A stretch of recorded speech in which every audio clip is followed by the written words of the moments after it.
की सूरत में मोरबी का पुल गिर गया, 200 से ज्यादा लोग मर गए मोदी जी की नाक के सामने। वहां पे साहब करोड़ों रुपए जबकि उस पुल के रिपेयर करने के लिए पास हुए और पैसे की निकासी भी हो गई, वह पैसा किन दलालों ने खाया, किन बदतमीजों के पेट में गया, किस इंजीनियर ने उसको हड़पा, जिसकी वजह से वक्त पे मुरम्मत न हुई और पुल टूटा और कितने चमन उजड़ गया, कितना घर उजड़ गया, कितने हाथों की मेहंदी लगी हुई रह गई, कितना मंडप लगा हुआ रह गया, घर के सारे लोग मर गए। किसका जिम्मेदार कौन है? वह इंजीनियर। जब मेरा बेटा इंजीनियर बनेगा, कमाएगा खाएगा। अब इंजीनियर बनेगा, कमाएगा खाएगा, तो कमाएगा दलाली करके खाएगा, काम नहीं होगा फिर भी लिख देगा काम हो गया, झूठ बोल के कमाएगा। या झूठे इंजीनियर लोग कहते हैं कि इल्म बढ़ रहा है, या झूठे डॉक्टर कहते हैं कि इल्म बढ़ रहा है। लुच्चे बढ़ रहे हैं, लफंगे बढ़ रहे हैं, बेईमान बढ़ रहे हैं, हरामखोर बढ़ रहे हैं, दुश्मन समाज के बढ़ रहे हैं। इंसान कहां है? बाप ने इंसान बनाया ही कहां? बाप ने तो बोला कि बच्चा डॉक्टर बनेगा, कमाएगा खाएगा, अब वो कमा खा रहा है। बाप ने तो बोला था इंजीनियर बनेगा, कमाएगा खाएगा, अब वो इंजीनियर बन के कमा खा रहा है। बाप बोला कहां था मेरा बेटा इंसान बनेगा, मेरा बेटा शरीफ बनेगा, मेरा बेटा समाज का शुभचिंतक बनेगा, मेरा बेटा समाज का वेलविशर बनेगा, मेरा बेटा गरीब रहेगा मगर समाज को अपने से कष्ट नहीं पहुंचाएगा और समाज के कष्ट को दूर करने का काम करेगा। पढ़ने का मतलब है नेक बनना, दूसरों को नेक बनाना। पढ़ने का मतलब है शरीफ बनना, दूसरों को शरीफ बनना। पढ़ने का मतलब है खुद जन्नती बनना, दूसरों को जन्नती बनने का पैगाम देना। इससे हट के जब पढ़ाई को पैसे से जोड़ दिया जाएगा तो फिर वहां वही बेईमान इंजीनियरों की तादाद बढ़ जाएगी, बेईमान डॉक्टरों की तादाद बढ़ जाएगी, अब बेईमान आईएएस ऑफिसर की तादाद बढ़ जाएगी। हिंदुस्तान में बेशुमार आईएएस ऑफिसर है जो हरामखोर है, जो डीएम की कुर्सी पर बैठे हैं हरामखोर। अभी 1 महीना पहले हमारे डिस्ट्रिक्ट का कोई एक एसपी था, कई साल से हमारे शहर में था, मगर ईडी वाले ने छापा मारा, करोड़ों रुपए उनके घर से निकाला। उसको बहुत अच्छी सरखेज जमीन मिल गई थी हमारे डिस्ट्रिक्ट। हर थाने वालों से दलाली लेना और साहब अब केस को अपने हाथ में रख करके पैसे लेकर वही दफन कर देना, कचहरी तक नहीं पहुंचने देना। ये अब सारा हुनर वो जानता था। भनक लगी गवर्नमेंट को, छापा मारा गया, उसको वहां से बुलाया गया। अब सिगरेट का चक्कर लगाने को छोड़ दिया गया। आईएएस ऑफिसर, एसपी है, जो हिंदुस्तान का हाई क्लास का कंपटीशन होता है यूपीएससी यानी यूनियन पब्लिक सर्विस कमीशन, उससे बड़ा कोई जॉब ही नहीं माना जाता है, जिसमें पास करने के बाद आदमी डीएम होता है और एसपी बनता है। आईएएस है तो डीएम बनेगा, आईपीएस है तो वो एसपी बनेगा। हाई क्लास का जॉब। एक डीएम डिस्ट्रिक्ट का मालिक होता है। एमएलए एमपी है अपनी जगह, लोगों ने वोट दिया, जीत गया, मंत्री रहा 5 साल, अगले साल हार गया, जाओ सड़क साफ हो जाओ। मगर डीएम जब तक डीएम है, जब तक सर्विस पीरियड है 30-40 साल तक, वो कहीं ना कहीं किसी न किसी डिस्ट्रिक्ट का वो मालिक होता है और हर सीएम डिस्ट्रिक्ट के डीएम से राब्ते में रहता है। कहीं दंगा हुआ, जलजला आया, बारिश हुई, सैलाब आया, घर में आग लग गई, बस्ती जल गई, मारपीट हो गई, वो सारी रिपोर्ट डीएम को अपने सीएम को देना है। सीएम डिस्ट्रिक्ट के सारे डीएम से रिलेटेड होता है, क्योंकि पूरी डिस्ट्रिक्ट की जिम्मेदारी डीएम की होती है। अब जब डीएम ही हरामखोर हो जाए, एसपी हरामखोर हो जाए, तो क्या कहेंगे आप? जो हिंदुस्तान का सबसे हाई क्लास का, पॉश क्लास का कंपटीशन है, उसको पास करने के बाद नौकरी में आया, अब वो हरामखोरी करके जल्दी से अरबपति बनना चाहता है। तनख्वाह है 3 लाख रुपए महीना, वो चाहता है 30 लाख में डेली कमा लो, 30 लाख हर महीने कमा लो। कहां से आएगा? किसी गरीबों की बस्ती उजाड़ेगा, किसी को कत्ल करवाएगा, डकैतों से साजबाज करेगा, गवर्नमेंट के फंड को खुर्द-बुर्द करेगा। पढ़े लिखों की सूरत में बेईमान एसपी, बेईमान दारोगा जो 10 रुपए की खातिर सब्जी बेचने वाले के सामने भिखारी बन जाए। गवर्नमेंट तनख्वाह देती है 80,000 रुपए माहाना, 80,000 से पेट नहीं भरा और सामने सब्जी बेचने वाली से कहता है कि पैसा लाओ। अब वो 10 रुपए दिया, अपना मस्त हो गया। वो 10 रुपए भी देती है और 10 गाली भी देती है। ये सब सुन लिया। 80,000 महीना कमाने वाला 3 रुपए के लिए एक औरत की गाली भी सुनता है, उसके सामने जलील भी होता है। और साहब गाड़ी वाला जा रहा है, हाथ दिया, अब उनको दिया 10 रुपए, लिया, अपन चलता बना। 80,000 से पेट नहीं भरा और 10 रुपए उस गरीब से लेकर के अब वो मस्त है। 10 रुपए लिया, 10 गाली उस उस गाड़ी वाले ने बोल दिया, उसको सुन लिया, अब गाड़ी में लाठी मारना है, लाओ पैसा लाओ, दलालों को फिट कर दिया है। अफसोस है ऐसी तालीम पर, डूब के मर जाना चाहिए। क्यों तुम ग्रेजुएशन किया था, क्यों तुमने पोस्ट ग्रेजुएशन किया था, क्यों तुमने IAS ऑफिसर बना था। इसी तरह जहां कमाने खाने की बात आएगी, मेरा बेटा पढ़ेगा, कमाएगा, खाएगा, इसी तरह के चोर डकैत हरामखोरों की तादाद बढ़ती चली जाएगी। एक दरसगाह है मदरसा, जहां पहले ही दिन बच्चों की गुट्ठी में पिलाया जाता है, बेटा झूठ बोलना हराम है, सारी शराब पीना हराम है, माँ बाप की तौहीन करना हराम है, दूसरों को ठगना हराम है। और जिस दिन दस्तार बंदी होती है 10 साल के बाद, उस दिन भी कहा जाता है नमाज छोड़ना हराम है, ज़कात छोड़ना हराम है, माँ बाप को सताना हराम है।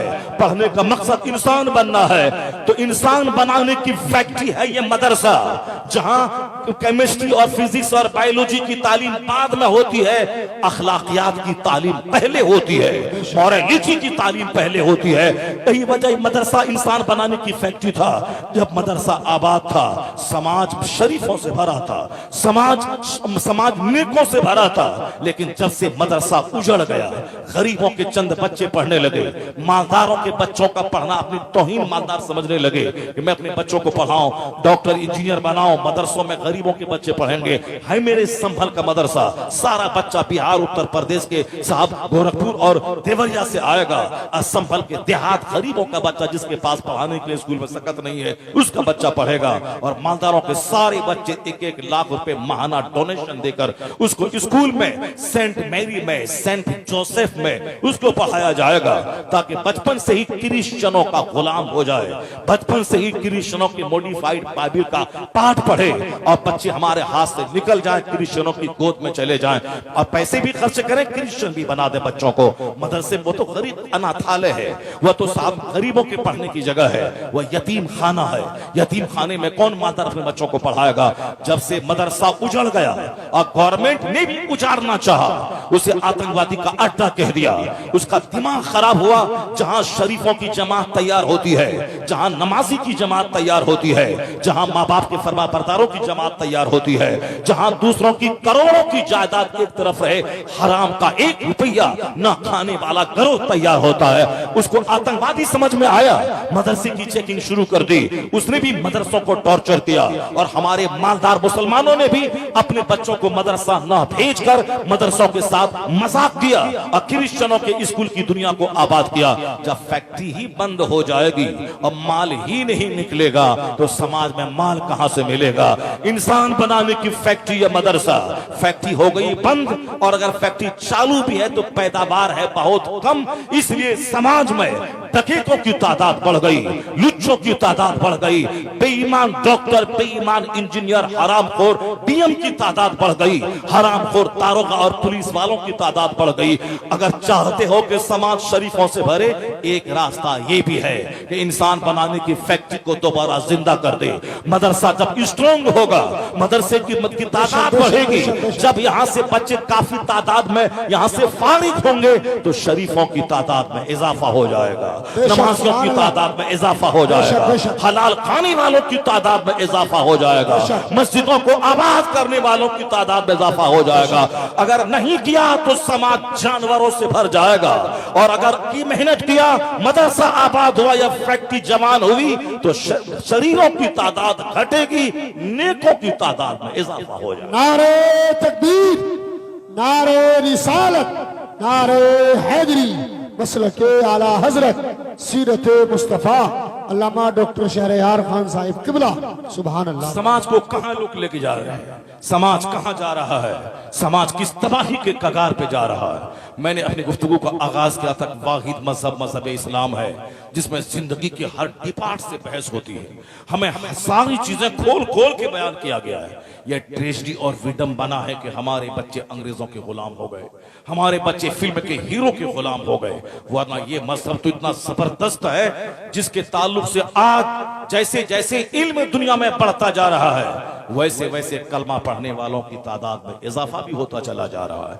ये और बात है कि चंद लुच्चे लफंगे 2-4 शरीर किस्म के लोग इस्लाम और पैगंबर इस्लाम के बारे में अफवाह और रीमर फैला रहे हैं, और गलत बकवास कर रहे हैं, झूठ बोलकर अपनी रोजी रोटी खाने का कमाने का इंतजाम कर रहे हैं, ये गलत बात है। लेकिन वो 4 लुच्चे लफंगे होंगे जो नबी को गाली देते हैं। यहाँ कोई दिन ऐसा नहीं गुजरता जिस दिन हिंदुस्तान का पढ़ा लिखा इंजीनियर कलमा पढ़ के मुसलमान न होता हो।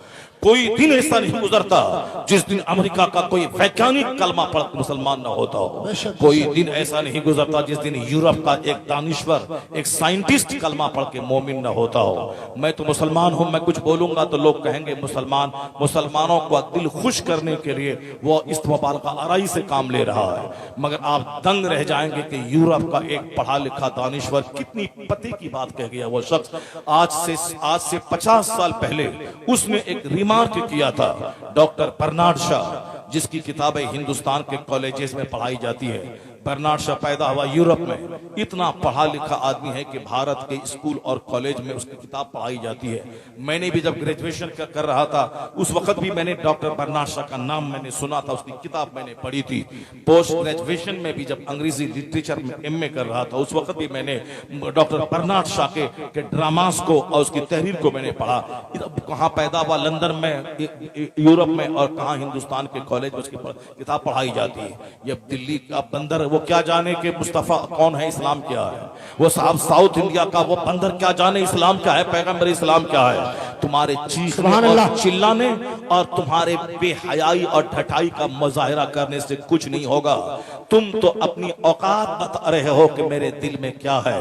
तुम तो लुच्चा हो, लफंगा हो, कम पढ़े लिखे हो, बदतमीज हो। हिंदुस्तान का राष्ट्रपिता गांधी, उसने कभी कहा था कि मैं इस्लाम के पैगंबर की जीवनी पढ़ा हूं, मैं कुरान का हिंदी अनुवाद पढ़ा हूं। पहले मैं समझता था कि इस्लाम तलवार के बल पे फैला है, लेकिन जब से मैंने कुरान का हिंदी अनुवाद पढ़ा, इस्लाम के पैगंबर की पवित्र जीवनी पढ़ी, अब मैं कह सकता हूं कि इस्लाम तलवार के बल पे नहीं, इस्लाम तो अपनी सच्चाई और इस्लाम के पैगंबर के अखलाक की बुनियाद पे फैल गया। सुभान अल्लाह। तो मैं राष्ट्रपिता गांधी की बात मानो कि इस कलवेटी राजा की बात मानो, मैं गांधी की बात मानो कि दिल्ली की बंदरिया की बात मानो, इन बंदरियों की बात से कभी नर्वस नहीं होने का।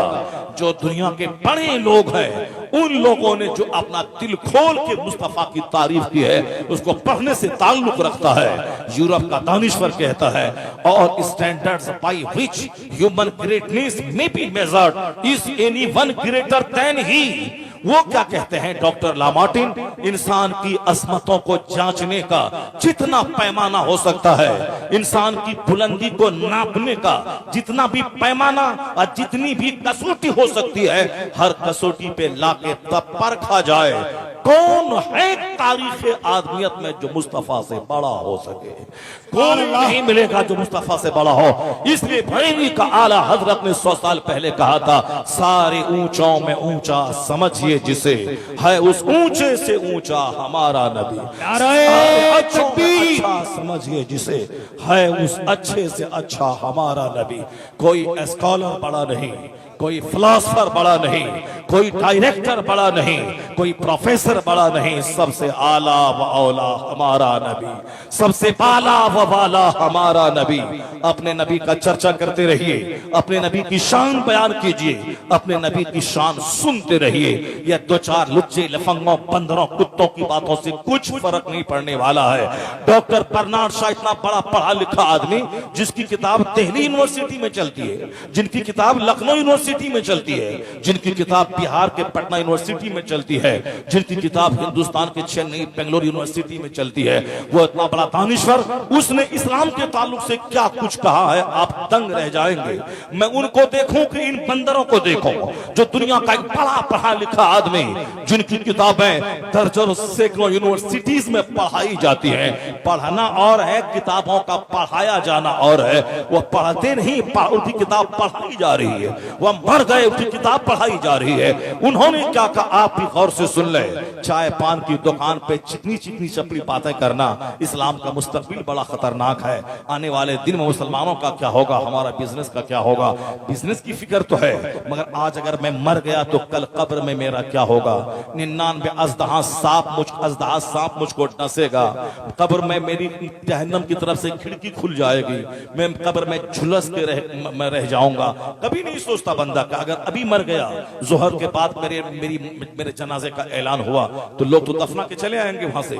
मैं करोड़ों का माल जिसके लिए मैं नमाज छोड़ा, झूठ बोला, ज़कात नहीं दिया, हज में मौखर किया, हज को मौखर किया, वो उसके वो मकान तो रह गया बच्चों के पास, मेरे साथ रहा वो हज ना करने का गुनाह, ज़कात ना देने का गुनाह, नमाज ना पढ़ने का गुनाह, झूठ बोलने का गुनाह सारा लेके हम कब्र में चले गए। और जिस मकान के लिए गुनाह किया वह मकान मेरी बहू के लिए रह गया, और बहू उस मकान में रात के 3 बजे तक मोबाइल चलाती है और वहां चैटिंग करती है।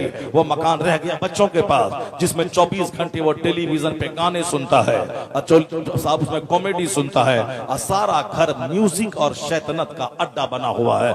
हमने झूठ बोल के बनाया था, हमने नमाजें छोड़ दी थी ताकि वरना नमाज पढ़ने जाऊंगा तो 10 रुपया घट जाएगा, ग्राहक वापस चला जाएगा। नमाज तक नहीं पढ़ी, किसके लिए? उसी मकान बनाने के लिए। मकान रह गया बच्चों के पास ताकि सनी हाल बन जाए, और मैं चला गया कब्र में, और वहां फरिश्ता पूछेगा बता तूने जिंदगी कैसे गुजारी।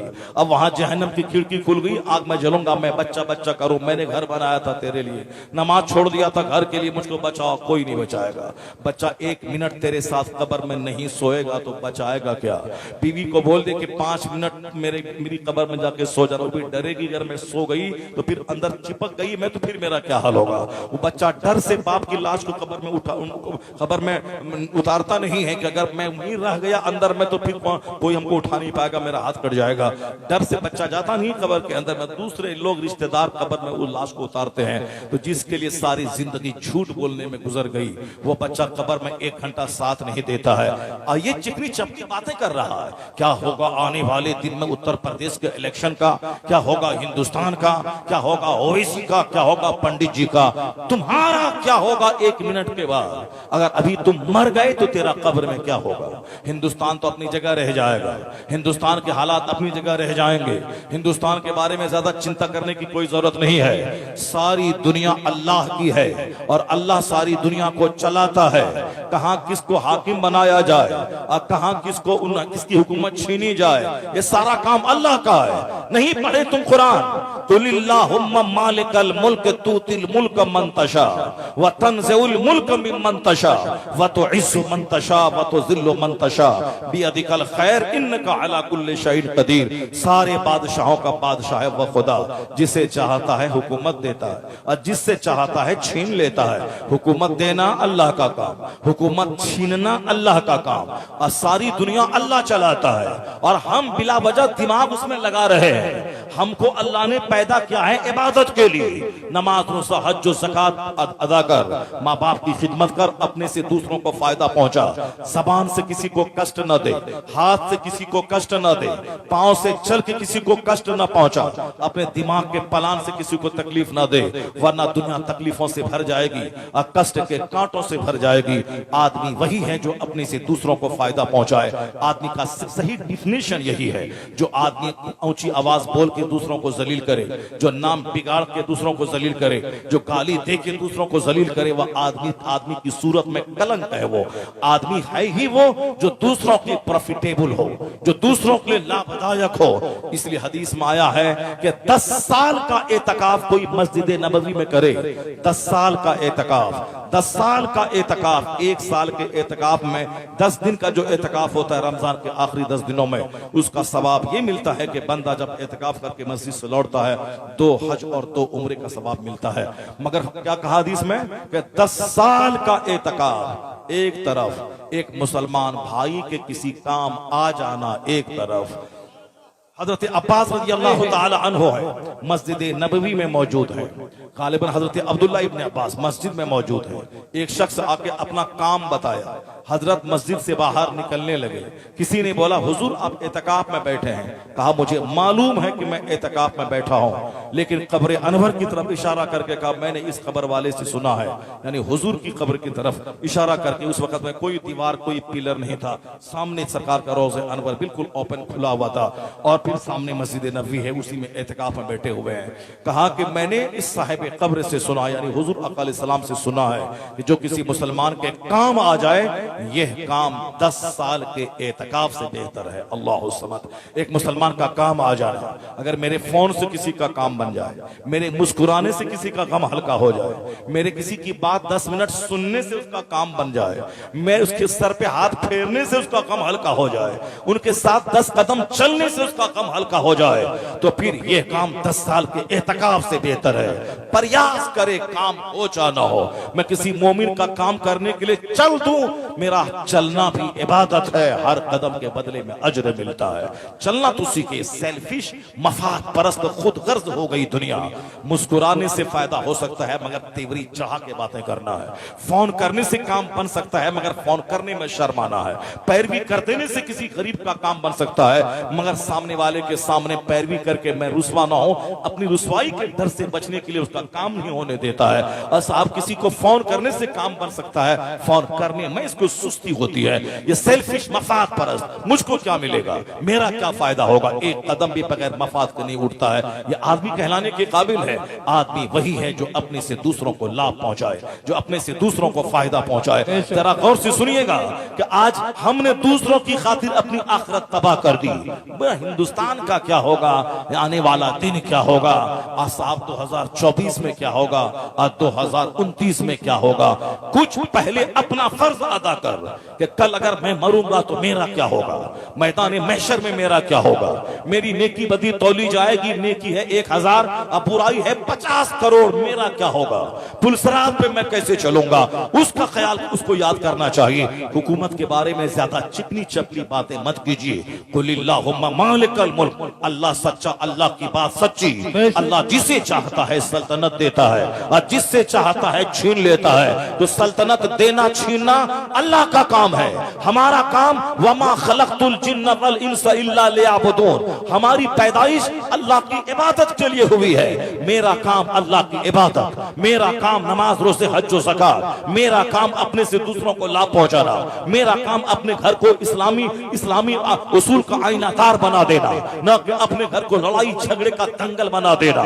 लब शौहर बीवी लड़ते लड़ते घर को साफ दंगल बना दे, औलाद और वालिदैन का रिश्ता कमजोर हो जाए, वो घर अखाड़ा बन जाए। और हर घर आज अखाड़ा बना है, पड़ोसी पड़ोसी से लड़ रहा है, औलाद वालिदैन से लड़ रही है, और शौहर बीवी से लड़ रहा है। यानी हर घर में सिर्फ लड़ाई है, झगड़ा है, सुकून नाम की कोई चीज नहीं। हर तरफ खुदकुशी के वारदात है। अरबपति के यहाँ भी फांसी के फंदे पे लोग लटक रहे हैं, गरीब भी गरीबी से तंग आकर फांसी के फंदे पे लटक रहा है। हुजूर से हट के जो जिएगा वो अरबपति रहे उसे भी जहर खा के मरना पड़ेगा, और हुजूर से हट के अगर गरीब भी जिएगा उसे भी जहर खा के मरना पड़ेगा। इतने टेंशन दुनिया में है, इतनी उलझने दुनिया में है। हुजूर से निगाह हटी तो सिवाय जहर खाने फांसी के फंदे पे लटकने की कोई दूसरा रास्ता नहीं है। और नजर अगर हुजूर पे रही तो गरीबी में भी बंदा मस्त रहेगा, ईमानदारी में भी मस्त रहेगा। हर हाल में नजर मुस्तफा पे रहेगी। गरीबी में सब्र करेगा, मालदारी में शुक्र करेगा। जिंदगी के दिन इसी तरह जन्नती माहौल में गुजरते रहेंगे। हुजूर से हटा तो बादशाहत का महल भी कांटों का बिस्तर बन जाएगा, और हुजूर पे नजर रही तो किराए का घर भी जन्नत का टुकड़ा बन जाएगा। अगर सरकार तो जहां पे नजर रही तो जीने का हौसला मिलेगा। सरकार से हट के अगर जिया अरबों रुपए में खेल लेगा, सिवाय जहर खाने के कोई रास्ता नहीं मिलेगा। नहीं देखा तुमने सुशांत सिंह राजपूत फिल्म का एक्टर था। मेरा बच्चा तो उसको देख करके फटा पैंट पहनता है, उसको देख करके गले में लाकर पहनता, ये मेरा जोकर बेटा। मगर जिसको देख के तुम जोकर बने वो करोड़ों रुपए फिल्म में कमाता था, करोड़ों रुपए एक फिल्म में सिग्नेचर करके करोड़ों कमाता था, लेकिन जहर खा के मर गया, फांसी के फंदे पे लटक गया। तुम तो उसकी तरह डायलॉग देता है, तुम उसकी तरह फटा हुआ पैंट पहनता है, उसकी तरह गुटखा खाता है, हाथ में लाल धागा बांधता है। जिनकी नकल तुम करता है वो 50 करोड़ के बंगले में दिल्ली बंबई में रहता है। बंबई में हाजी अली का इलाका पौष इलाका है। बंबई में समंदर के किनारे जो माहिम से लेकर के हाजी अली तक का वो दुनिया भर के हिंदुस्तान के जितने बड़े बड़े लोग हैं सबों के फ्लैट वहां मौजूद है। टाटा, बिरला, जिंदल, मित्तल, मुकेश अंबानी, अडानी, आडवाणी सबके मकान वहां मौजूद है। यानी कीमती इलाका, फिल्म में नाचने वाला उनके 50-50 करोड़ के फ्लैट वहां मौजूद है, जिनका अपना घर हो बंबई शहर में समंदर के किनारे, और जो फिल्मों में साइन करता हो 50 करोड़ लेके साइन करता हो, 2 साल में साल भर में फिल्में बनाता हो, उनको क्या जरूरत थी फांसी के फंदे पे लटकने की, मगर फांसी के फंदे पे लटक गया। और तुम समझता है कि बस ऐसे ही नाचने गाने से जिंदगी गुजर जाएगी। जिनको देख के तुम नाचता है उसका हाल ये हो गया है। 46 साल फिल्म का एक्टर फिट रहने के लिए जिम में जाता था, लेकिन 5 दिन पहले उसी जिम में एक्सरसाइज करते हुए अटैक आया, वहीं गिर गया, वहीं मर गया। इससे कई महीना पहले राजू श्रीवास्तव करोड़ों को हंसाने वाला उसी जिम में जाता था ताकि मैं फिट रहूं, जैसे मेरा बेटा जिम में जाता है, जहां हम फिट रहें, अच्छा से रहें, कौन नहीं निकले। और हम पहले तो नाम भी हम नहीं जानते थे कि जिम में क्या होता है। इधर 2-4 साल से जानने लगे, वहां जाके फिटनेस, हजरत फिटनेस, आपको भी थोड़ा रहना है फिटनेस, शुगर लेवल नॉर्मल रहे, बीपी नॉर्मल रहे, कौन नहीं निकले तो आप भी चलिए जिम में, आप भी चलिए वहां, आप भी वहां चलिए, एक्सरसाइज कीजिए डेली सुबह शाम 1-1 घंटा और आप फिट रहेंगे। वही एक्टर सब जाता है, फिट रहता है, जिम में जाता है, हम भी जाते हैं। और आजकल सबको सेहत की फिक्र हो गई, सब लोग जिम में जा रहे हैं। अभी 10 दिन पहले की बात है, 46 साल बिल्कुल जिम में यकीन करने वाला, फिटनेस में विश्वास करने वाला, जरा भी कहीं से कोई अंग बाहर ना निकले, पेट सही रहे, सब सुडौल रहे, अब वो वेंटिलेशन पे भी नहीं गया हो, वहीं जिम करते करते अटैक आया, वहीं गिरा, मर गया। और राजू श्रीवास्तव करोड़ों को हंसाने वाला, वो जिम जाता था ताकि मैं फिट रहूं, ढेर दिन तक जवान लगूं और फिर हंसा हंसा के करोड़ों कमाऊं और मस्ती करूं जिंदगी में। लेकिन क्या पता कि 50 से पहले ही जिम में गया और वहीं पे अटैक आ गया, गिरा, वेंटिलेशन पे गया, 2-4-10-20 दिन रहा, वहीं मर गया। और तुम जिसकी नकल कर रहा है उसका हाल जिम में क्या हो रहा है। करोड़ों के फ्लैट में 5 दिन के बाद उसकी सड़ी हुई लाश निकल रही है। इतना गिरा बांध के रख ले कि चोकरी करने, नाचने गाने और फिल्म के हीरो की नकल करने में तुम जो चाहता है कि जिंदगी में सुकून मिल जाएगा, नहीं मिलेगा। अगर सुकून मिलना था तो सुकून उसको उसकी जिंदगी में मिलता जो बंबई में 50 करोड़ का फ्लैट रखता है, जिनके दरवाजे पे 10 करोड़ की कार लगी हुई है, जिनका एक पांव अमेरिका में दूसरा पांव ब्रिटेन में रहता है, जो हिंदुस्तान में नहीं बल्कि जो मार्केटिंग वाशिंगटन डीसी में करता है, जो टोरंटो कनाडा में मार्केटिंग करता है, उसको तो रहना चाहिए। लेकिन नहीं, वो अमेरिका जाता इलाज कराने के लिए, वहां से डेड बॉडी वापस आती है। मलेशिया, सिंगापुर जाते इलाज कराने के लिए, वहां से लाश लौट के घर आती है। तो तुमने जिसकी नकल में इंजॉय करना चाहा, इंजॉय वहां नहीं है, सुकून वहां नहीं है। तो सुकून है कहां? अला बिज़िक्रिल्लाह तत्मइन्नुल कुलूब। जान ले, अगर किराए के मकान में अगर रात में सजदा है, दिन में तिलावत है, जिक्र दुरूद है, अल्लाह की इबादत है, वह फूल का घर तेरे लिए जन्नत का नमूना बन जाएगा। वहां करार मिलता है, वहां सुकून मिलता है। अगर 50 करोड़ का बंगला, अगर वहां इबादत नहीं है, तिलावत नहीं है, अल्लाह का जिक्र नहीं है, तो वही घर की दीवारें काटने दौड़ेंगी, वही घर शैतान का अड्डा बन जाएगा। इसलिए तो मैंने कहा था, आज जो घुमक्कड़ का कल्चर चला है, 50 करोड़ का बंगला और जाते हैं नदी नाला पहाड़ देखने के लिए। बात तो सच यही है कि उस घर को उन्होंने कॉमेडी से, संगीत से, हराम कामों से जो आलूदा किया है और जो हराम के पैसे से तामीर की है, अब उस घर में रहने को मन नहीं करता, दीवारें काटती है, आउटिंग को जाना चाहता है, बाहर होटल में खाना चाहता है, इसे घूमने का कल्चर बढ़ गया। लेकिन उससे पूछ जिनकी खानकाहों में सजदा है, जहां 1000 डेली दरूद है, 1000 कलमा है, जहां रोजाना 1 खत्म कुरान है, जहां रोजाना तस्बीहात है, वहां 50 साल गुजर गए, झोपड़ी छोड़ने को दिल नहीं करता है। बाहर न जाओ तहज्जुद की नमाज कज़ा न हो जाए, बाहर सफर पे न जाओ नमाज़ पंजगाना न छूट जाए। वहां जौ की रोटी है पर बादशाहों से ज्यादा सुकून है, वहां मिट्टी की दीवार है पर बादशाहों के महल से ज्यादा सुकून है। बात सच वही है, जिस घर में गाना होगा, जिस घर में बिला वजह मोबाइल का चलाना होगा, जिस घर में गंदी चैटिंग होगी, जिस घर में हराम की ईंटों से बना हुआ महल होगा, वह कभी सुकून नहीं मिलेगा। इसी तरह घूमता रहेगा, इसी तरह मर जाएगा, कभी डल झील जाएगा, कभी ऊटी देखने जाएगा, कभी कश्मीर जाएगा, कभी बैंकॉक जाएगा, इसी हालत में जलील और रुस्वा होकर मर जाएगा। और जिसने अपनी झोपड़ी को इबादत से सजाया, तिलावत से सजाया, उसकी झोपड़ी जब तक वह जिंदा रहे बादशाहों के लिए काबिल रश्क बन जाती है। और जब वह जिक्र इलाही करने वाला मर जाता है, उनकी कब्र पे भी करोड़ों का मेला रहता है। उनकी कब्रों के वसीले से अल्लाह दुआएं कबूल फरमाता है। नाराए तकबीर, नाराए रिसालत, उलमाए अहले सुन्नत, मसलके आला हजरत, नाराए तकबीर, नाराए रिसालत। सुभान अल्लाह, सुभान अल्लाह। अल्लाह सच्चा, अल्लाह की बात सच्ची है। अब इसके बाद अब भी और कोई कमजोरी है, ईमान रह जाएगा। अभी 2 साल पहले आपने सुना होगा पूरे हिंदुस्तान में किस कदर चंद शरीरों ने जीना महाल मुश्किल कर दिया था। मार के भगा देंगे, बाहर का आदमी आएगा उसको यहाँ जगह दे देंगे, और तुम यहाँ तुम्हारे पास Aadhaar card, PAN card, bank passbook और सर्टिफिकेट, ये चारों पेपर में नाम नहीं मिलेगा, तुमको भगा के बांग्लादेश भगा देंगे, डिटेंशन कैंप में डाल देंगे। क्या शरारत, क्या बदतमीजियां थी। पूरा हिंदुस्तान में इसे खतरनाक माहौल पैदा कर दिया।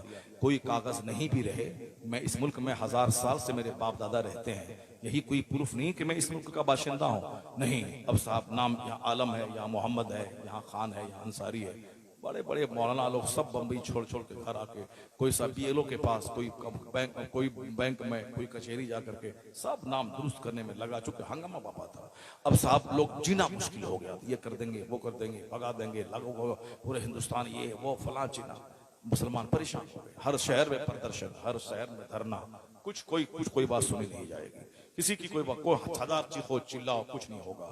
सब मुसलमान परेशान थे। 40 करोड़ मुसलमान अपने आप को असहाय, बेसहारा समझ रहे थे। लेकिन जिन लोगों की रातें इबादत में गुजरती हैं, जो लोग रात रात भर आंसू बहाते हैं, जो लोग आहे सहरगाही, ऐसा अल्लाह की विलायत ऐसे नहीं मिलती है। अल्लाह ताला किसी को वली ऐसे नहीं बनाता है क्योंकि अब मौज मस्ती करे, ऐसी मकान, ऐसी गाड़ी, ऐसी घर, खाए पिए, टोन ऊंचा करे और वली बन जाए, ऐसा नहीं होता है। डॉक्टर इकबाल कहते हैं, इश्क जब सिखाता है आदाब खुद आगाही, खुलते हैं गुलामों पर असरारे शहनशाही। अत्तार हो, रूमी हो, रासी हो, गजाली, कुछ हाथ नहीं आता बे आगे सहरगाही। जब तक कि रात के आखिरी पहर में बंदा रोता नहीं है, आहो फुगा नहीं करता है, इस्तिगफार नहीं करता, आंख से आंसू के कतरे नहीं बहाता, विलायत का दरवाजा बंद रहता है। विलायत उसी को मिलती है जो रात के आखिरी पहर में बिस्तर से उठ जाता हो। ततजाफा जुनूबुहुम अनिल मदाजिअ यदऊन रब्बहुम खौफन व तमआ, जिनकी करवटें बिस्तर से अलग हो जाती हैं। वल मुस्तगफिरीन बिल असहार, जो रात के आखिरी पहर में इस्तिगफार करने वाले, व यस्तगफिरून बिल असहार, जो रात के आखिरी पहर में इस्तिगफार, अपने गुनाहों की माफी मांगते हैं। रात भर इबादत तिलावत और रात के आखिरी पहर में इस्तिगफार। जो 1000 बार डेली इस्तिगफार करेगा, औलाद में बरकत होगी, आसमान से बारिश होगी, रोजी में इजाफा होगा, बदन में ताकत मिलेगी, गुनाहों की माफी होगी। जब घर में संकट और मुसीबत दिखाई पड़े तो कसरत से इस्तिगफार करें, अस्तगफिरुल्लाह रब्बी मिन कुल्लि ज़ंबि व अतूबु इलैह। और रात में फजर के टाइम से थोड़ा सा पहले उठकर वह तस्बीह, जो फरिश्तों की तस्बीह है, सुभान अल्लाह व बिहम्दिही, सुभान अल्लाहिल अज़ीम व बिहम्दिही, अस्तगफिरुल्लाह, यह तस्बीह फरिश्तों की तस्बीह है। जो गरीबी पैहम जिसके पास बराबर आ रही है, कारोबार में तरक्की नहीं हो रही है, परेशान है, वो हर रात को उठ करके आखिरी पहर में इस तस्बीह को 100 बार पढ़ा करे।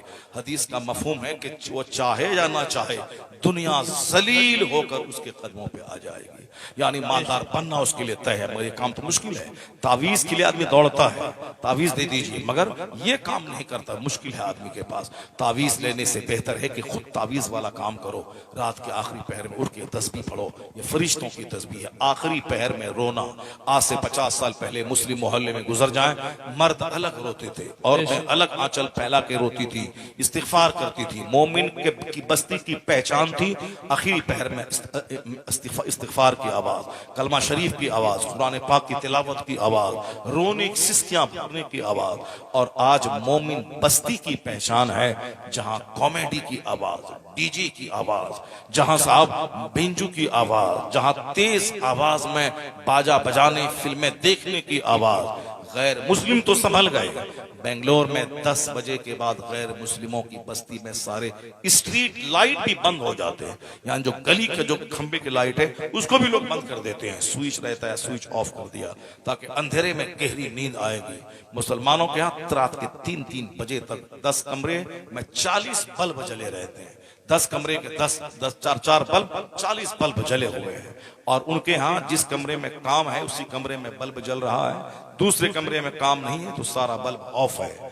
काम हुआ ऑफ किया चला आया। हमारे यहाँ बिल्कुल फ्री की बिजली है, जैसे कि फ्री का पैसा आता है, ना बिजली जलाने का ढंग है। और कल अगर बिजली गुम हो जाए, पानी नहीं मिले, पानी नहीं चढ़े, तो सारा मकान सड़ जाए, मकान बदबूदार हो जाए, गरीबों के चापाकल से हैंड पाइप से पानी लाए, तब समझ में आ जाता है कि ये बिजली का क्या रोल है और बिजली कितनी कीमती चीज है। अभी है तो बिला वजह सारे बल्ब जल रहे हैं। जहां जरूरत हो वही बल्ब जलाए, जहां जरूरत नहीं हो उस ऑफ रहे। मैंने एक अरबपति को चेन्नई में देखा, मुसलमान था वो, उसके यहाँ देखा वॉशरूम में गए, बल्ब ऑन किया, फिर वहां से निकले बल्ब ऑफ हो गया।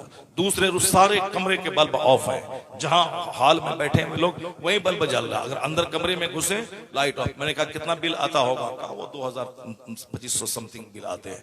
2000 उसके लिए तो ऐसी हाथ का मैल है। गरीबों मिस्किनों को 5000 10,000 20,000 ऐसे लुटाता रहता है। कोई मौलाना गया किसी काम से, मदरसे का चंदा 10,000, मौलाना को इनाम दे दिया 1,000, या आप अपने खर्चे के लिए रखिए, ये 2,000 मदरसे के लिए रखिए।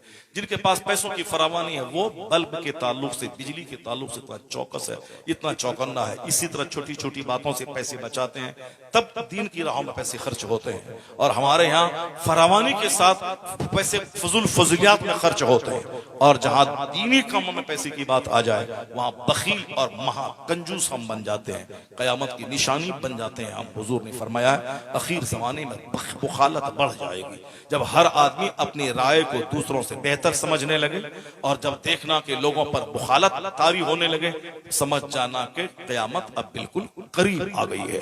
जरा गौर से सुनिए जो बात मैं कहने जा रहा हूं। मैं यही कहा था कि हमारे लिए मॉडल मुस्तफा की जात है, सरकार दो जहां। हमें किसी के लिए छोड़ा नहीं कि हम दूसरों के मोहताज रहे। हुजूर ने सारी बातें खोल खोल के मैं बता दी। हम पढ़ते नहीं सरकार की बात, हम पढ़ते नहीं कुरान।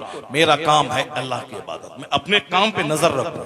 बाकी दुनिया चलाना रब का काम है, हुकूमत देना हुकूमत छीना यह रब का काम है। तो हमारी सारी एनर्जी उसी पे लॉस हो रही है। एक एक घंटा बैठ के बिला वजह बहस है। साहब किसकी गवर्नमेंट बनेगी नहीं होगी, कुछ कोई फायदा नहीं हुआ। इस बहस से कोई फायदा नहीं होने वाला। मुसलमान टूटे हैं, मुसलमान बिखरे हैं, मुसलमान जात बिरादरी के नाम पे, मुसलमान साहब खानदान कबीले के नाम पे बटे हैं, कोई किसी को वोट नहीं देता।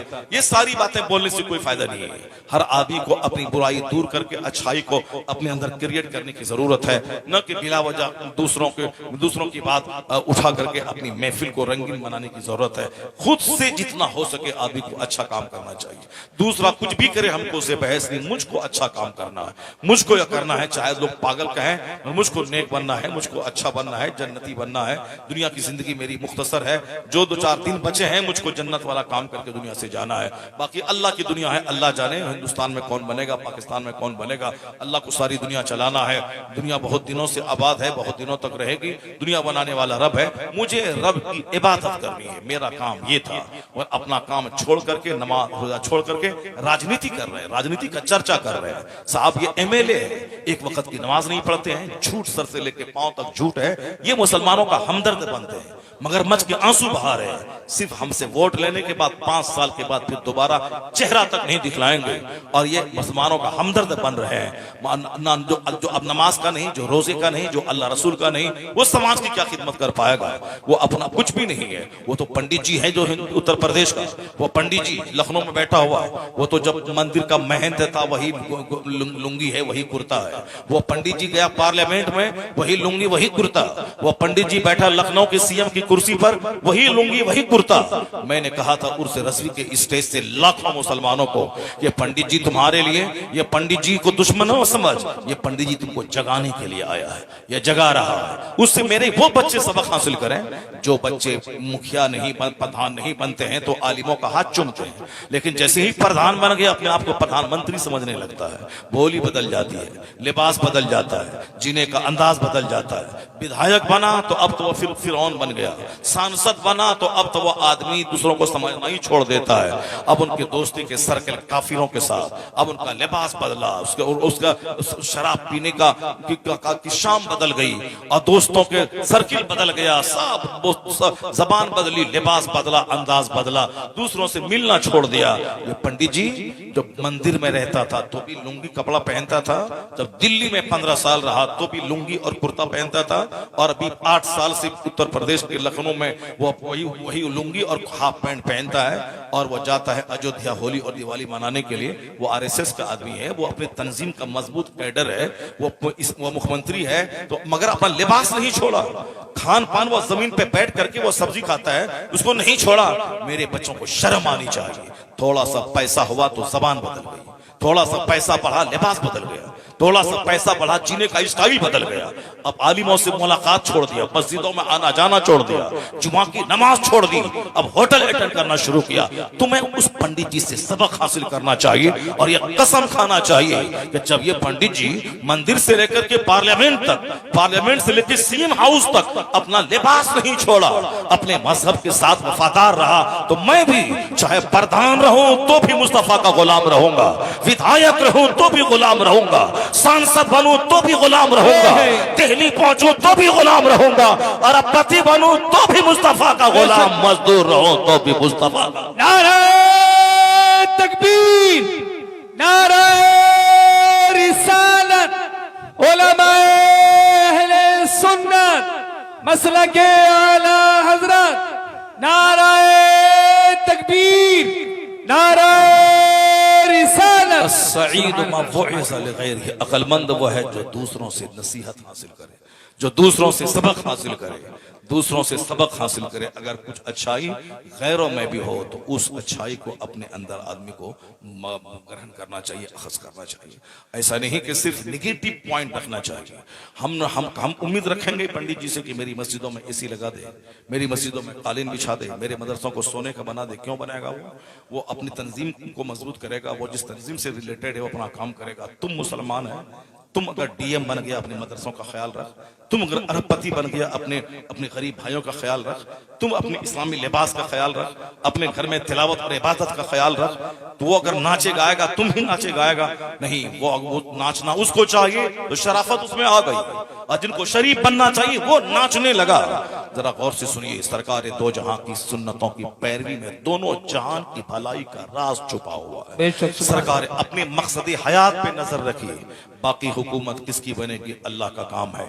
अल्लाह नमरूद को सल्तनत देना भी जानता है, और नमरूद जब खुदाई का दावा करे तो एक छोटे मच्छर से तड़पा तड़पा के मारना भी जानता है। मेरा खुदा फिरौन को मिस्र का हाकिम बनाना भी जानता है, और 400 साल की लंबी छूट देना भी जानता है। और अगर उसके दिमाग में कीड़ा काटे कि मैं खुदा हो गया, लोग मेरी परस्तिश करें, तो उसे पानी में डुबा के तड़पा के मारना भी जानता है। मेरा खुदा वो है जो कारून को बेपनाह खजाना देना भी जानता है, और अगर दिमाग में कीड़ा काटे उसके तो सारे खजानों समेत जमीन में धंसाना भी जानता है। मेरा खुदा वो है जो अबू जहल को कुरैश का सरदार बनाना भी जानता है, और अगर दिमाग में कीड़ा काटे मुस्तफा के कत्ल का प्लान बनाए, उसे 2 बच्चों के हाथों मैदान बद्र में जलील करके मारना भी जानता है। इसलिए कभी भी नर्वस होने की जरूरत नहीं, अपने रब से रिश्ता मजबूत रहे, कुरान पाक की तिलावत डेली रहे, नमाज पंजगाना पाबंदी से अदा हो, चाहे जनाजा घर से निकले तो भी नमाज न छूटे, चाहे बारात घर से निकले तो भी नमाज न छूटे, हर हाल में पाबंदी से नमाज अदा हो। बाकी फिर इंतजार करें, जो रब कल के नमरूद को नहीं छोड़ा है वो आज के नमरूद को भी नहीं छोड़ेगा। जो रब कल के फिरौन को नहीं छोड़ा है वो आज के फिरौन को भी नहीं छोड़ेगा। जो रब कल के कारून को नहीं छोड़ा है वो आज के कारून को भी नहीं छोड़ेगा। जो रब कल के अबू जहल को नहीं छोड़ा है वो आज के अबू जहल को भी नहीं छोड़ेगा। मेरे रब का कानून है कि मैं नेमतें देता हूं, जब बंदा नेमतों की नाशुक्री करता है, उसका गलत इस्तेमाल करता है, तो हम उससे नेमत नेमतें छीन लेते हैं। तो कल गरीब का बच्चा था नमरूद, उसे दुनिया का हाकिम बना दिया, लेकिन जब सजदा करवाने लगा एक मामूली मच्छर से तड़पा तड़पा के मार दिया। तो आज भी जो लोग नेमतों में खेल रहे हैं, जिनके पास सेहत है, जिनके पास दौलत है, जिनके पास मुलाजमत है, जिनके पास नौकरी है, जिनके पास हिंदुस्तान की कमान है, वो न समझें कि मेरा अपना हक था जो मुझको मिल गया, वह समझ लें कि वह आसमाइशों में गिरफ्तार है, उसको आसमाइशों में डाल दिया गया है। इतनी बड़ी नेमत है, उसका शुक्र अदा करें, गरीबों को हक दिलाएं, लोगों को मत सताएं, समाज में दूध का दूध पानी का पानी फैसला करें, समाज के सारे शहरियों को अपनी औलाद के समान उसको माने और भेदभाव बरतना छोड़ दें और सब कुछ छोड़ दें। वर नहीं, मेरा कुरान कहता है बादशाहत देने वाला खुदा और बादशाह छीनने वाला खुदा, तो जहां थे वहीं दोबारा अल्लाह पहुंचा देगा, क्योंकि मेरा खुदा इतना बड़ा है जिनका कमाल कभी सवाल पजीर नहीं होता।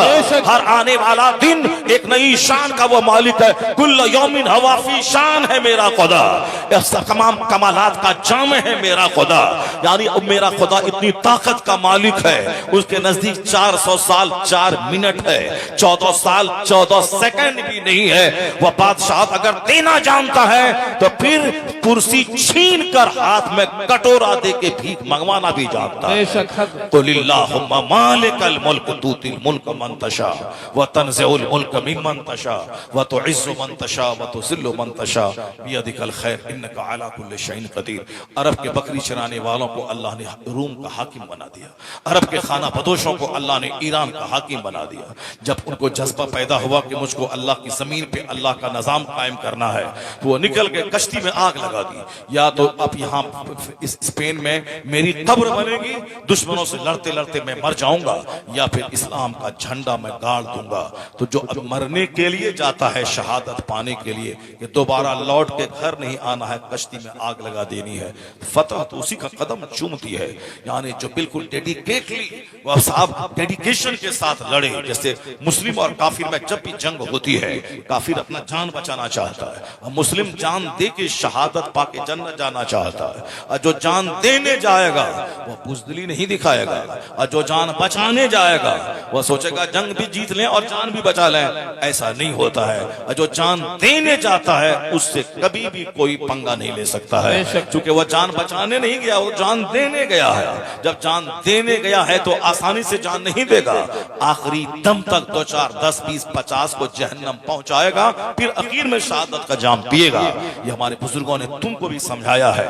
ताकतवर मोमिन अल्लाह को पसंद है, ताकतवर मोमिन बनिस्बत कमजोर मोमिन के अल्लाह को पसंद है। जो हदीस मैंने पहले पढ़ी थी, ताकतवर मोमिन अल्लाह को पसंद है, ताकतवर मोमिन अपनी बीवी को खुश रखेगा, ताकतवर मोमिन 5 वक्त नमाज पाबंदी से पढ़ेगा, ताकतवर मोमिन मक्का से अरफात 17 किलोमीटर दूर पैदल चल के हज करेगा और हर कदम पे 6 करोड़ नेकी मिलेगी। आला हजरत ने पूरी जमीन की पैमाइश की है और बताया है कि कितने खरब, कितने अरब, कितने करोड़ नेकियां पैदल चलने के बाद मिलती हैं। हर कदम के बाद 6 करोड़ नेकी मिलती जो पैदल चलेगा। बदन में ताकत रहेगी, सीना मजबूत रहेगा, तब बंदा पैदल चलेगा। यहाँ तो गुटखा खा खा करके इतना कमजोर बंदा हो गया है कि 10 कदम दौड़ता है तो सीना कांपने लगता है और सीने पे हाथ रख के चलता है। तो इतना कमजोर आदमी न अपनी बीवी को बचा पाएगा, कमजोर आदमी न नमाज पढ़ पाएगा, कमजोर आदमी न हज कर पाएगा, कमजोर आदमी न पासपोर्ट ऑफिस में लाइन में लग करके 2 घंटा खड़ा रह पाएगा। बेशुमार लड़कों को हम लोग देखते हैं वो लाइन में खड़ा है, अब साहब चक्कर आया गिर गया। ये छोकरा 18 साल का चक्कर आया गिर गया, यहाँ 28 25 30 35 50 साल का बूढ़ा अधेड़ आदमी वो लाइन में खड़ा है 5 घंटे से, कोई चक्कर नहीं है। और ये 18 साल का छोकरा चक्कर आया है गिर गया है। सिर्फ सिगरेट पीना, तंबाकू खाना, गुटखा खाना, झूठ बोलना, 24 घंटे स्क्रीन पे निगाहें टिका के फिल्में और फजूल बातों को देखना। मोबाइल आग से चार्ज होता है और आग को कंट्रोल में रखोगे तो घर में खाना बनेगा, और आग अगर गालिब आ गई तो पूरा घर जलकर राख हो जाएगा। इसलिए मोबाइल को कंट्रोल में रख। अगर मोबाइल गालिब आ गया तो तेरी सोच, तेरी समझ, तेरा जिस्म, तेरा दिमाग सब जलकर राख हो जाएगा। तेरे बच्चे, तेरी नस्ल, तेरी औलाद, तेरा घर सब जल जाएगा। तो इसी तरह जल रहा है जिस तरह आए दिन अखबारात में खबरें मिल रही हैं। मुसलमान की खूबसूरत बेटी बरेली इलाके में गैर मुस्लिम के साथ शादी कर ली, मुसलमान की बेटी आजमगढ़ में एक गैर मुस्लिम के साथ शादी कर ली। एक मौलवी मौलाना, बरेलवी मौलाना की बीवी 2 दिन पहले वो गैर मुस्लिम के साथ भाग के शादी कर ली। जाहिर सी बात है, जब घर में ईमान नहीं रहेगा, इस्लाम नहीं रहेगा, तो यही होगा जिसका तमाशा सारा हिंदुस्तान देखा। जब आप दूसरों, हम पर्दा फर्ज है, देवर से पर्दा फर्ज है, चचेरे भाई से पर्दा फर्ज है, अपने भांजे से पर्दा फर्ज है। क्यों? भांजे से निकाह हो सकता है। अगर मामू मर गया, ममानी से निकाह भांजे का हो सकता है। जिससे निकाह हो सकता है उससे पर्दा फर्ज है। अगर चचा मर गया तो चची से भतीजे का निकाह हो सकता है। जिससे निकाह हो सकता है, अपने जवान भतीजे से भी पर्दा फर्ज है। जिसने भी अपने जवान भतीजे के साथ अपनी बीवी को, नहीं वो तो बेटा है भेजा, कुछ दिनों के बाद पता चला कि चचा अपनी जगह है, भतीजे के साथ दिल बहला रही है उनकी बीवी भतीजे के साथ। और एक भतीजे ने अपने चचा को गोली मार दी कुछ दिन पहले। जब वो चचा ने सख्ती की कि नहीं, तुमको ऐसे इनके साथ नहीं जाना है, उन्होंने गोली मार दिया अपने चचा को। अब तुमको छोड़ देंगे, तुम चचा मेरे बाप का भाई हो तो क्या, भागो, इसको मैं नहीं छोड़ूंगा। ये हिंदू दोस्त गैर मुस्लिम दोस्त के साथ एग्जाम दिलाने के लिए भेज रहा है बड़े मौलाना साहब। अब जब वो दोस्त उसकी बीवी को लेके चला गया, अब उसी से शादी न चली। एक तो शादी करना अलग है, मजहब खत्म हो गया, दीन खत्म हो गया, काफिरा बन गई, मुर्तद बन गई।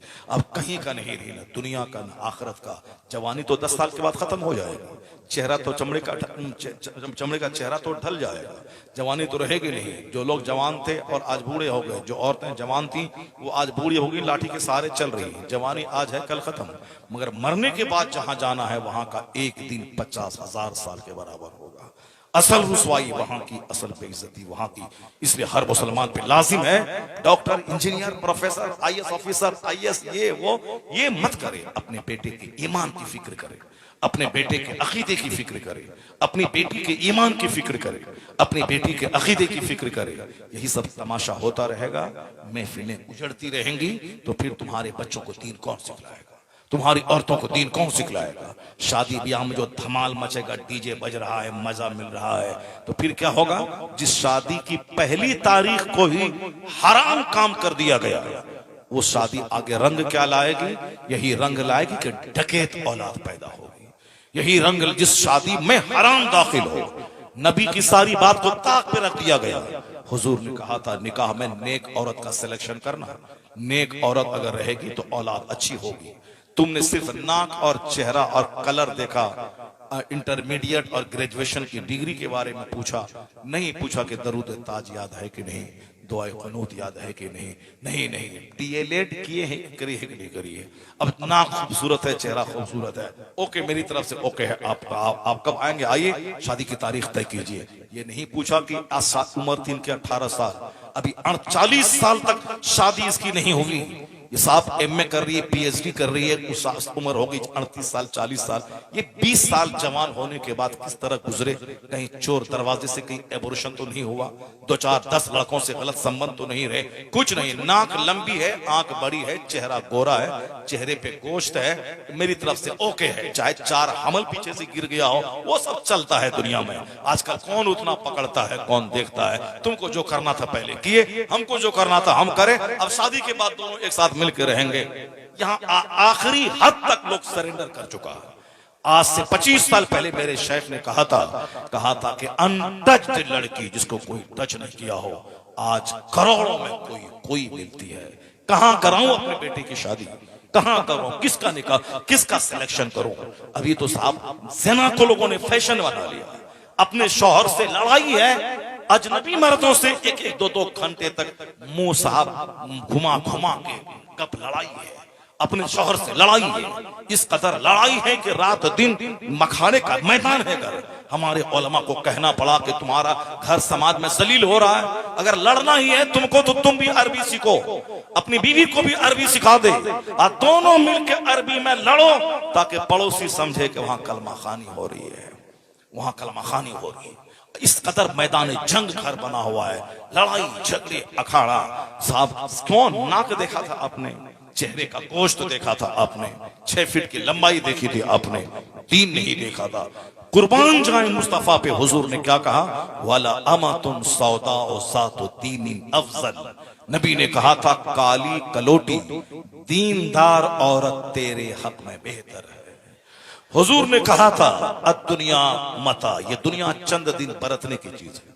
वह खैर मता दुनिया इमरातुन सालिहा, इस दुनिया की सबसे बेहतरीन पूंजी नेक औरत है। घर है सोने चांदी का और घर में औरत ही नेक नहीं है तो बंदा जहर खा के मर जाता है। क्या करूं उस घर में रह के जहां औरत ही अच्छी नहीं है। बाहर में खूब नेताजी हैं, मंत्री जी हैं, घर में आए तो वहां साहब संतरी बन गए अपनी बीवी के सामने। अब वो घर छोड़ के भागना चाहता है। औरत अगर अच्छी है तो बाहर हजार गम रहे, घर आने के बाद सुकून मिल जाता है।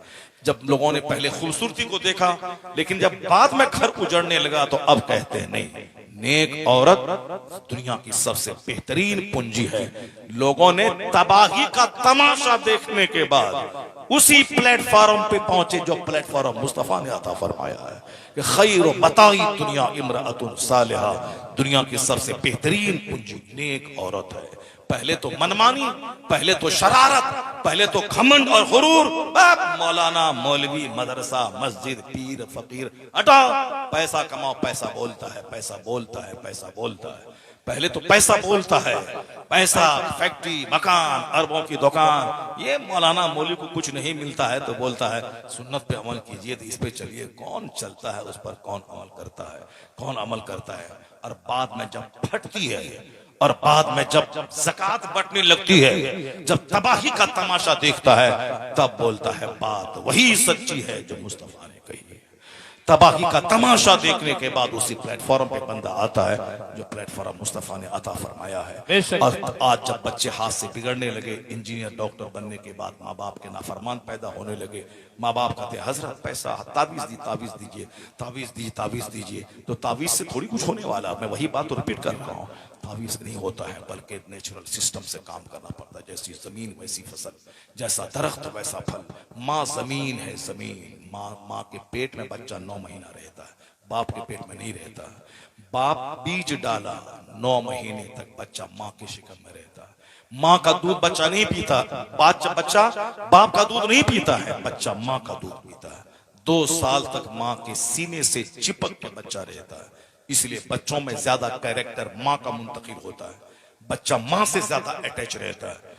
माँ 3 मुश्किलात से ज्यादा गुजरती है, एक दूध पिलाना, एक तकलीफ से जन्म देना और 9 महीना पेट में रखना।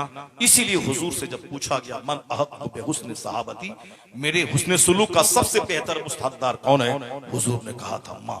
फिर कहा गया तो कहा माँ, फिर कहा गया तो माँ, फिर चौथी बार कहा तो कहा अब्बा। 3 बार माँ की खिदमत के ज्यादा मुस्तहिक है, 3 गुना ज्यादा। चौथी दफा बाप का नाम लिया। क्यों? माँ ने 3 खतरनाक पीरियड से माँ गुजरी है जिससे बाप नहीं गुजरा है। माँ पेट में 9 महीने रखी है, बाप नहीं रखा है। तकलीफ दे पीरियड है, तकलीफ से जनी है। 1000 तलवार के मारने के बराबर तकलीफ होती है जब बच्चा पैदा होता है। उस पीरियड से माँ गुजरी है। और फिर 2 साल तक सूख के कांटा बनकर छाती का दूध माँ पिलाती है, बाप नहीं पिलाता है। इसीलिए बाप से 3 गुना ज्यादा माँ खिदमत का मुस्तहिक है। एहतराम बाप का ज्यादा है, खिदमत माँ का ज्यादा। क्योंकि बाप तो माँ का भी राजा बादशाह है, इसलिए बाप का एहतराम ज्यादा है, मगर खिदमत माँ की ज्यादा है।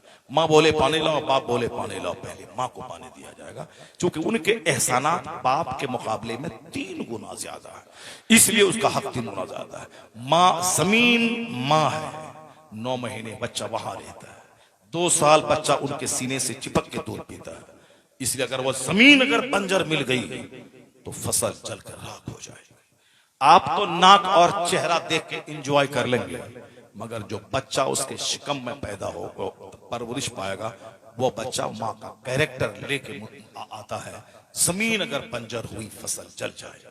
इसीलिए औरत चाहे हमारी इंजॉय के काबिल ज्यादा हो ना हो, नाक थोड़ी सी टेढ़ी हो चलेगा, रंग काला हो चलेगा, लेकिन कैरेक्टर अगर उम्दा हो तो फिर वो इतना ज्यादा चलेगा कि मैं मर भी जाऊंगा, मेरी नस्लें महकती रहेगी।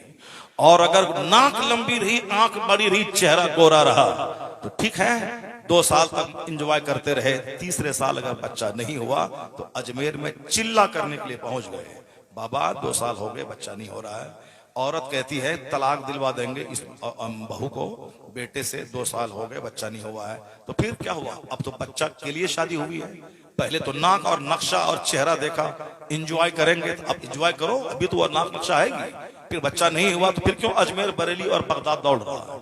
इसका मतलब यह निकला कि सिर्फ नाक और मुंह नहीं, बच्चा चाहिए, ताकि बच्चा मेरी दौलत की निशानी, मेरे खानदान की निशानी, मैं मर भी जाऊं तो मेरी यादगार। पहले तो 10 साल के बाद बच्चा पैदा होता था, और आज तो 1 साल के बाद बच्चा पैदा ना हो तो घर में हंगामा बापा है। सारे लोग एक दूसरे से कानाफूसी करना शुरू कर दे। इसका मतलब है कि बच्चा चाहिए। तो बच्चा चाहिए तो जमीन जली हुई तुमने अगर चुन लिया, जो यूज्ड हो बदन, यूज्ड हो हाथ, यूज्ड हो चेहरा, उस यूज्ड बदन में से जो बच्चा परवरिश पाएगा कैसा होगा समझ सकते हो। इसलिए अनटच्ड, अछूत 50 करोड़ रुपए का गोल्ड औरतों को हसीन नहीं बना पाता है जितना उसका अनटच्ड बदन उसको हसीन बनाता है। न आंख बहकी हो, न जबान बहकी हो, न हाथ को गैर मर्द ने टच किया हो। एंजॉय करो और अपनी आने वाली नस्लों को तबाह करके चली जाओ। एंजॉय करो, अपने बाल बच्चों को नाकारा और महापापी छोड़ के दुनिया से चली जाओ। ऐसा थोड़ी होता है कि हम कुछ भी करें, कुदरत के सिस्टम के खिलाफ काम करें और रिजल्ट ऐसा बरामद हो जाए, ऐसा नहीं होता है। हम खाएं सोएं और डीएम बन जाएं, नहीं होता है। डीएम बनने के लिए 18 घंटे डेली पढ़ना पड़ता है। डीएम बनने के लिए आदमी किताब का कीड़ा बनना पड़ता है, स्टडी करनी पड़ती है, हाई क्लास कोचिंग सेंटर लेना पड़ता है और फिर मेहनत करनी पड़ती है, तब बंदा बनता है। ऐसा नहीं कि घर में रहें, अजमेर चले जाएं, बाबा डीएम बना दीजिए हमको, बाबा 2-4 तमाचा मार के अजमेर से भगा देंगे। वहां जो जाएगा IAA BA MA खूब हाई क्लास के नंबर से करके जाएगा, 18 घंटे पढ़ेगा, बोलेगा बाबा मेहनत करना मेरा काम था, अब एक निगाह करम आप डाल दीजिए, मेरा काम बन जाए। मेहनत मेरी, गरीब नवाज की दुआ और आसमान से रहमत उतरेगी, बंदा सबसे पहले कामयाब हो जाएगा। रहमत और मेहनत तकदीर, माँ जैसी औलाद वैसी। कानून कुदरत है कि माँ हो आमिना जैसी, अब बाप हो अब्दुल्ला जैसा, बेटा होता है मुहम्मदुर रसूलुल्लाह जैसा। नाराए कुदरत का तकबीर, कानून है। नाराए रिसालत, मसलके आला हजरत उलमाए अहले सुन्नत सैयद रिहान मियां साहब क़िबला, सैयद रिहान मियां साहब क़िबला उर्से क़ादरी। नाराए तकबीर, नाराए रिसालत। यानी कुदरत का कानून है, इसके खिलाफ कुछ नहीं होता है। जब माँ हो फातिमा जैसी और बाप हो अली जैसा, माँ ऐसी लाजवाब के रात दिन भर सब फराइज का एहतमाम और एक सजदे में रात गुजर जाए, और बाप ऐसा हो कि रात भर सजदा दिन भर जिहाद, 4-4 दिन का फाका हो, और जो कर्ज ला के आता हो गरीब मिस्किन यतीम में खैरात कर दे। जब बाप अली जैसा, माँ फातिमा जैसी, तो बेटा हसन और हुसैन पैदा होता है। बेशक सुभान अल्लाह। कुदरत का कानून है। जब बाप हो सैयद अबू सालेह जैसा और माँ हो ऐसी सर से लेके पांव तक नेकी का खूगर, सर से लेके पांव तक नेकियों का मुजस्समा, जिसकी जबान आंख हाथ पांव सब नेकियों से सजे हुए हो, और बाप दिन भर जहाद और रात भर इबादत, जिसको बाप ने लूली लंगड़ी अपाहिज गोंगी तक कहा हो, जो सर से लेके पांव तक नेकी से सजा हुआ खिलाफे तकवा कोई काम हो, उस दाग को धोने के लिए इस तरह उन्होंने 10 साल की नौकरी और लूली लंगड़ी से निकाह करने पर आमादगी का मुजाहरा किया हो। कानूनी कुदरत है। जब माँ हो ऐसी लाजवाब और बाप हो ऐसा, तो बेटा कयामत तक के वलियों का सरदार अब्दुल कादिर जिलानी पैदा हो। बेशक सुभान अल्लाह। जब माँ हो रात भर नमाज को पढ़कर पढ़ने वाली, मुसल्ला पे बैठने वाली, और बाप हो सैयद गयासुद्दीन जैसा, उसी कोख का बच्चा 90 लाख काफिरों को मोमिन बनाने वाला मोइनुद्दीन अजमेरी पैदा होता है। जब माँ हो 17 पारी कुरान की हाफिजा और बाप हो तकवा की शाहकार, तो बेटा कुतुबुद्दीन बख्तियार काकी नाइबे गरीब नवाज पैदा होता है। कानूनी कुदरत है जब माँ हो सैयदा सुलेखा जैसी 80 साल की उम्र में भी अजनबी मर्दों ने उसका चेहरा न देखा हो, और जिसका बाप सैयद अहमद अली बुखारवी जैसा, तो उसका बेटा बादशाह से लेकर चपरासी तक तहज्जुद की नमाज पढ़वाने वाला महबूब इलाही निजामुद्दीन देहलवी पैदा होता है। कानून कुदरत है, जब बाप हो मुफ्ती नकी अली खां जैसा और माँ हो तहज्जुद गुजार, तो बेटा अहमद रजा पैदा होता है। और जब बाप हो अहमद रजा खां और माँ हो तहज्जुद गुजार, तो बेटा मुफ्ती आजम हिंद जन्म लेता है। कानून कुदरत है, जब दादा हो हुज्जतुल इस्लाम, काफिर देखे तो कलमा पढ़े, और नाना हो मुफ्ती आजम हिंद, नाना हो मुफ्ती आजम हिंद, जो डकैत देखे तो मुत्तकी बन जाए। और बाप हो इब्राहिम रजा खां मुफस्सिर आजम हिंद, 1 लाख मुरीदों का मुर्शिद, मगर मुरीदों के सामने हाथ नहीं फैलाने वाला। और माँ हो ऐसा सर से लेके पांव तक तकवा से सजी हुई, अगर मंजर इस्लाम में कभी तहत आ जाए, तनख्वाह देने के लिए पैसे न रहे, तो अपने जेवरात को गिरवी रखकर मंजर इस्लाम को मदरस की तनख्वाह दिलाने वाली। जब माँ इसी लाजवाब हो और बाप मुफस्सिर आजम हिंद हो, नाना मुफ्ती आजम हिंद और दादा हुज्जतुल इस्लाम, तो उसी कोक का बच्चा अख्तर रजा खां अजहरी ताजुल शरिया। नाराए तकबीर, नाराए रिसालत, फैजाने आला हजरत, नाराए तकबीर, नाराए रिसालत। हमेशा दिमाग में इस बात को आप रखें, शादी एंजॉय के लिए नहीं होती है, शादी होती है औलाद के लिए। आने वाले वक्त में एक निशानी मेरी बाकी रहे तो जमीन का सिलेक्शन वो करें जो हुजूर ने बताया है। और शादी ब्याह में डीजे काफिरों का तरीका है, ये साहब ये बिंजू काफिरों का तरीका है, सर से लेके पांव तक काफिरों के तरीके में डूबे हो, और हकीकत कड़वी लगती है तुमको, ये तो गनीमत शुमार करके तुझे हक बताने वाला कोई मौजूद है, तुम्हारे सीने में से घमंड निकालने वाला मौजूद है, वरना तेरी हाँ में हाँ मिला के तुझको जहन्नम पहुंचाने वाला तो हर कदम कदम पे मौजूद है। शादी में हराम शामिल हो तो उससे जो बच्चे पैदा होंगे उसका क्या हाल होगा। इसलिए शादी में फजूल खर्ची बंद कर दे। मुस्तफा से बड़ा कोई नहीं, मुस्तफा की बेटी से बड़ी कोई नहीं। मुस्तफा ने अपनी बेटी की शादी मस्जिद नबवी में 10-20 सहाबा के दरमियान कर दी। चाहते नबी तो 1 लाख सहाबा का खाना जन्नत से मंगवा लेते, अली को सोने का ताज पहना देते, लेकिन हुजूर ने न जन्नत से सोने का ताज मंगवाया, न 1 लाख सहाबा के खाने का इंतजाम किया, न कोई कार्ड की छपाई की, न कोई 1 लाख सहाबा के खाने के लिए उसको दावत दी। सिंपल ढंग से शादी करा दी ताकि कयामत तक मेरे गुलामों के लिए एक रोशनी मिले। जब भी मुसीबतों में सुन्नत पे अमल करना मुश्किल हो, हुजूर के घर की शादी देख ले, उसे जीने का हौसला मिल जाएगा। सुभान अल्लाह, सुभान जीने का हौसला मिल जाएगा। सारा काम है शैतानों जैसा, और फिर घमंड है कि जन्नत मेरी जागीर है, नहीं होगा ऐसा। जमीन जैसी होगी वैसी फसल पैदा होगी, जैसा दरख्त होगा वैसा फल पैदा होगा। इसलिए आपके आलिम आपके दुश्मन नहीं है जो जुमा के दिन आपको हराम और हलाल की बातें बताकर वो आप पर बोझ डालते हैं। नहीं, एहसान है खुतबे जुमा का कि हर जुमा के दिन खुतबा कंपलसरी है। हर मुसलमान को जो नमाज जुमा पढ़ना लाजिम है, तो हर जुमा के दिन बगैर खुतबा के नमाज नहीं होगी। वो खुतबे जुमा में यही बताया जाता है ये हलाल है, ये हराम है, ये राइट है, ये रॉन्ग है, ये गुड है, ये बैड है, ये परमिटेड है, ये फॉरबिडेड है, ये हराम है, ये हलाल है। इसीलिए बताया जाता है, वरना दूसरी कौमें में ओपन सूदखोर, ओपन ज़िनाकार, ओपन या शराबी मौजूद है। कौम मुस्लिम में शराबखोर हैं मगर चोरी छुपे, ज़िनाकार हैं मगर चोरी छुपे। ओपन है क्यों? उसका टोकने वाला कोई नहीं है। और हमारे यहाँ हर जुमा के दिन टोकने वाला हमारे आलिम मौजूद है। जिस घर में गार्जियन टोकने वाला हो उसका बेटा गुनाह करने से शर्माता है। एहसान खुतबे जुमा का, एहसान खुतबे ईदैन का, एहसान सीरत के जलसों का, एहसान हमारे मशाइख का जो अमरे बिल मारूफ करते हैं, एहसान हमारे आलिमों का जो हमें टोका टोकी करके सीधा रखना चाहते हैं।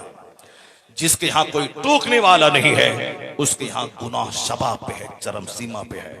जो कुछ भी आपके आलिम आपको कहते हैं वो आपकी तहकीर के लिए नहीं कहते हैं। जो दवा थोड़ी सी कड़वी होती है वो थोड़ी ज्यादा असर करती है।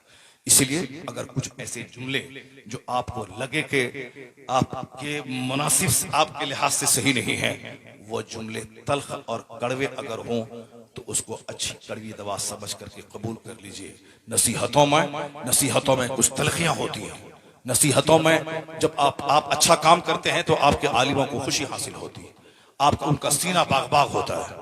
लेकिन आपकी बदअमली से जब आप जहन्नम की ओर जा रहे होते हैं तो चूंकि आपका दीनी रहनुमा ये है, इनको तकलीफ होती है। आप लोग बहुत अच्छे आदमी हैं, 2 घंटे तक आपने हमारी तकरीर समाअत की।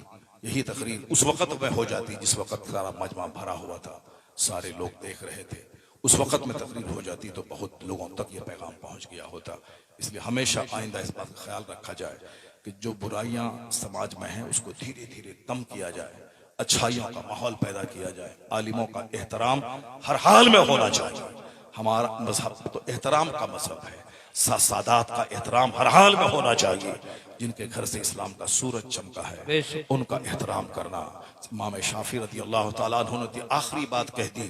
लोग कहते हैं कि शाफी राफिजी है, अगर अहले बैत से मोहब्बत करना रिफ्स है तो सारी दुनिया गवाह रहे कि मैं राफिजी हूँ। अल्लाह समद। क्या मतलब? उन्होंने कहा कि रिफ्स अलग चीज है। रिफ्स तो वो सहाबा किराम को गाली देना है, और मोहब्बत अहले बैत अलग चीज है। अहले बैत की मोहब्बत, जिनके घर से दीन ईमान मिला हो, उसके घर उसकी ताज़ीम करना जरूरी है। लेकिन ऐसा नहीं कि सादात कराम के एहतराम करने के चलते आलिमों को जलील कर दिया जाए। हुजूर ने कहा है इन्नल उलमा वरसतुल अंबिया, आलिम अंबिया के नाइब होते हैं। नाइब होते हैं। नाइब का मतलब उप, जैसे प्रेसिडेंट है, vice president, deputy prime minister, उसी तरह नाइब होते हैं जो उनका उप कहलाता है। हुजूर हमारे रहनुमा, कायद, पेशवा, रसूल आज़म, और उलमा उनके नाइब होते हैं। इसलिए तो मैं कहता हूं 50 खरब की फैक्ट्री आपके पास है बिजनेसमैन, 100 एकड़ जमीन है लैंडलॉर्ड जमींदार, आपके डीएम है, नौकरी पेशा आप हैं, 5 लाख महीना कमाते हैं। लेकिन कोई गरीब का बच्चा अगर आलिम बाअमल है वो नाइब पैगंबर है, और नाइब पैगंबर का मनसब सबसे बड़ा होता है। तो आलिम दीन का एहतराम, सादात कराम का एहतराम, बूढ़ों का एहतराम, माँ बाप का एहतराम, इस्लाम तो एहतराम ही सिखाता है। एहतराम का मतलब ये नहीं कि एक का एहतराम किया जाए और दूसरों की तहकीर किए जाए। इस्लाम ने अगर कहा है कि माँ बाप का चेहरा देखने से हज मकबूल का सवाब मिलता है, तो इस्लाम ने यह भी कहा है कि अपनी बीवी के मुंह में लुकमा जो मोहब्बत से डाला जाए, हर लुकमे के बदले में अजर मिलता है। इस्लाम ये चाहता है कि बीवी से भी अच्छे सलूक रहें। माँ बाप, भाई बहन, सारा समाज छोड़ के सिर्फ मेरी मोहब्बत में वो मेरे घर में आई है। अगर मेरी माँ उसको मारे, मेरे भाई उसको गाली दें, मैं गाली दूं, मेरे घर के सारे लोग उसको गाली दें, सब लोग खाएं तो ठीक है, मगर वो बेचारी खाए, उधर से सास टोके, उधर से ननद टोके, उधर से देवर टोके, शौहर टोके, वो तो मर जाएगी। ऐसे ही सारा संसार छोड़ के आई है शौहर के लिए। अब उस घर में सारे लोग उसको टोका टोकी करते रहे, उस पर कड़ी नजर रखें तो जीना मुश्किल हो जाएगा। नहीं, वो सारा संसार छोड़ के जब मेरे लिए आई है तो शौहर पे लाजिम है कि उससे मोहब्बत करे, उसे प्यार करे, माँ का पांव दबाए, माँ की पेशानी चूमे, बाप की खिदमत करे, अजर मिलेगा। मगर माँ बाप की मोहब्बत का ये मतलब नहीं कि बीवी को मारता रहे, गाली देता रहे। माँ के लिए मुस्तफा ने चादर बिछा दी, और अपनी बीवी के लिए सैयदा आयशा ने जब दूसरी उम्महातुल मोमिन में से दूसरी मुसलमानों की मुक़द्दस मां ने जब खाना तैयार करके भेज दिया, सैयदा आयशा की बारी थी, गुस्सा आया, एक तमाचा उस कनीज को मार दिया, हाथ से खाने का बर्तन नीचे गिर गया, सारा खाना नीचे बिखर गया। हुजूर कह सकते थे, 2-4 तमाचा मार सकते थे सैयदा आयशा को कि तुम भी मेरी बीवी है, वो भी मेरी बीवी है, अगर वो खाना बना के भेज दिया तो तुम क्यों नहीं उस कनीज को मारा, तुमने ऐसा क्यों किया? नहीं, हुजूर ने कुछ नहीं कहा। सरकार नीचे बैठ गए, जो प्याला टूटा था उसके टुकड़े को चुनने लगे, और बोलते हैं उस कनीज से कि देखो तुम्हारी अम्मी को गुस्सा आ गया। हुजूर की इस खामोशी, इस सब्र ने जनाब आयशा को अंदर से झंझोड़ दिया। वो सामने आ गई का सरकार मुझसे गलती तो हो गई, अब इस जुर्म की तलाफी कैसे होगी? हुजूर ने कहा इसी तरह के बर्तन में इसी तरह का खाना इस जुर्म की तलाफी है। सैयदा आयशा ने बाजार से वैसा ही बर्तन मंगवाया, वैसा ही खाना तैयार करवाया, और फिर खाना उस घर में भिजवा दिया। ये सब्र से दिल जीता जाता है, न कि फाइटिंग से दिल जीता जाता है। एक बीवी में दिन रात फाइटिंग है, वहां 11 बीवियां हैं, सब सजदे में, क़याम में, सुजूद में, सबसे समझती हैं कि हुजूर मुझसे ज्यादा प्यार करते हैं। इस तरह जहां पैगंबर लाजवाब, नबी लाजवाब, सबके लिए मॉडल लाजवाब, बहैसियत शौहर मुस्तफा का जवाब नहीं दुनिया में। बेशक एक बीवी को खुश रखना हमारे लिए मुश्किल है, मेरे जैसे करोड़ों आदमी के लिए मुश्किल है।